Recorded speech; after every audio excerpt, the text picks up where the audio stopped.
Head over to BoardGamePrices.com to find the best price and availability for thousands of games. Hello my friends, it's the Game Boy Geek here, and I just recently got back from the Dice Tower Cruise, which is a 6-day cruise out of Fort Lauderdale. Last year I did a review of the cruise. This year I went again, and I'm going to do my top 5 reasons to go on the Dice Tower Cruise. So let's get started.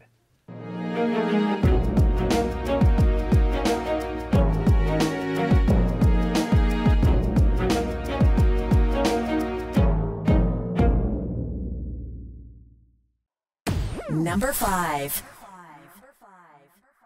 All right, number 5, well, it is a gaming cruise, so number 5 is going to be the games and the gaming areas. Now, there is a huge sort of business center that was turned into a mini game convention, which had tons of tables. They had the Dice Tower library there with tons of great games, and you could just scan your badge like a normal convention and check out any game. Now, you didn't have to stay in that area. There were also many other areas at specific times that were only for the Dice Tower Cruise people to be on. So we had specific spots on the ship outside of this area that you see here that you could go out and game as well, but you could also really just game anywhere. I prefer to play the games out by the window, out by the pool, looking out and looking at the sea, but some people love to just stay in that room as well, and that's fine. But the cool thing is that it's just like being at a game convention, but you could do cruise things too, and you could be anywhere on the ship and playing games, and the staff and everyone, nobody frowned upon you playing games at different areas. You could sit in the little cafe tables and play games and no one cared. So number 5 is lots of great games in the library. You could play anywhere, anytime. Number 4. Number 4 is the food on the cruise. If you've never been on a cruise before, pretty much all the food is included unless you want to go to one of the specialty restaurants or things like that. And we had, the dining room is huge. The dining room is 3 levels tall in this ship. We were on the Independence of the Seas from Royal Caribbean. 3 levels, and one of the levels was just for the Dice Tower Cruise, so that was cool. But the food's amazing. You know, you can go to the buffet at any time and grab food. Every night they have dinner if you want to go to. Again, that's all included. They had 3-course meals, appetizer, entree, dessert. You can order as much as you want. It's great. If you don't like it, you just get something else. You can try a lot of new things. And again, just go to different areas. And so there's other than the buffet and the dining hall itself, there's also other things. There was sort of a New York pizza spot on there, and there were just many other little restaurants as well that some of them you didn't even have to pay anything extra to. Most of them. Some of them you did, but for the most part, all the food's included, and the food's great, and there's different types for different people, and you can pretty much go anytime. They had food like all hours of the day, all hours of the night as well. Number 3. Number 3 is the ports and excursions. We stopped at 2 ports. The first one we stopped at was Labadee, Haiti. And that port actually, from what I was told, is either owned or leased exclusively by Royal Caribbean. So it almost was its own little peninsula. You couldn't even get to the mainland directly from there, and it was very safe. It was very nice. It just felt like you were on basically a resort.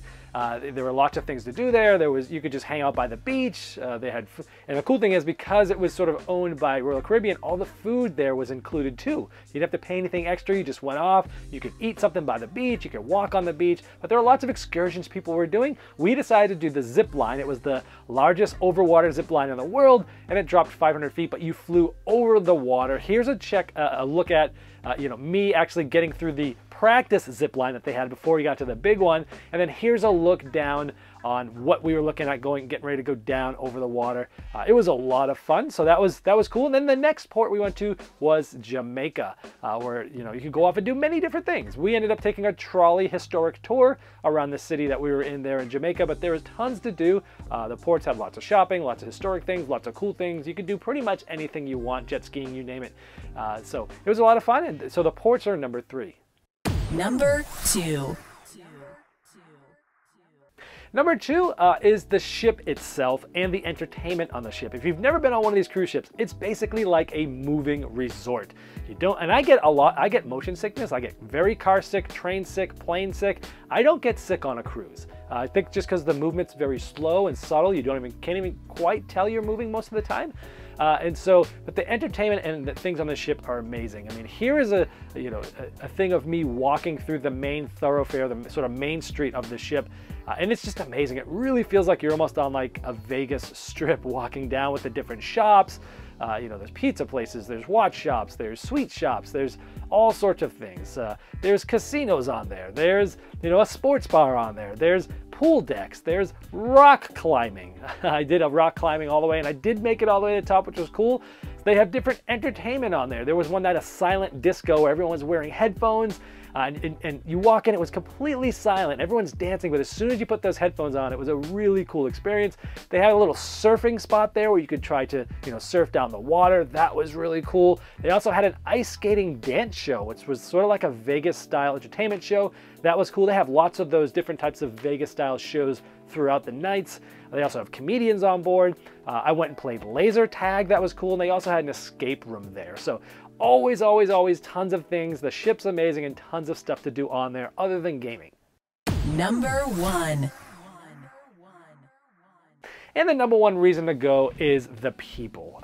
You're on a cruise, and there's, I think, 3,500 people on the cruise, somewhere around there. 500 of them, roughly, I think, were with the Dice Tower cruise, and it was cool because you could go out and you'd often see people with the Dice Tower cruise badges. You'd meet people around the cruise, and much like when you go to a normal convention, meeting the people that maybe you've met at other conventions before, meeting new people that you'll build relationships with, is always a great thing at conventions, and it's no different here. And even on the cruise ship, I'd say it was even more easy to meet people and to talk to people than even at a general convention, just because it has that experience of you're on the same boat going together and things like that. I got to hang out with lots of the popular people in the industry, like Tom and Bonacore and all the Dice Tower people and things like that. But I also get to hang out and play games with some of the gamers that were there. Here's my friend and I. We were playing Football Highlights 2052. That's coming soon from Eagle Griffin Games. But it was cool just to kind of play. And we were out by the pool there playing. But it's always the best thing is kind of hanging out with gamers, meeting new people, and it's always the best part of conventions, and it's also the best part of the Dice Tower cruise. So there it is, my top 5. I hope this helps you see a little bit more of what the cruise is about. It was tons of fun. I went last year, we went this year, I'll probably go again sometime in the future. And if you haven't been on a cruise before, in my opinion, it's my favorite way to vacation. It's the most efficient way. You don't have to worry about where your hotel room is, your rental car, what are you gonna eat, where are you gonna eat, everything's sort of taken care of for you.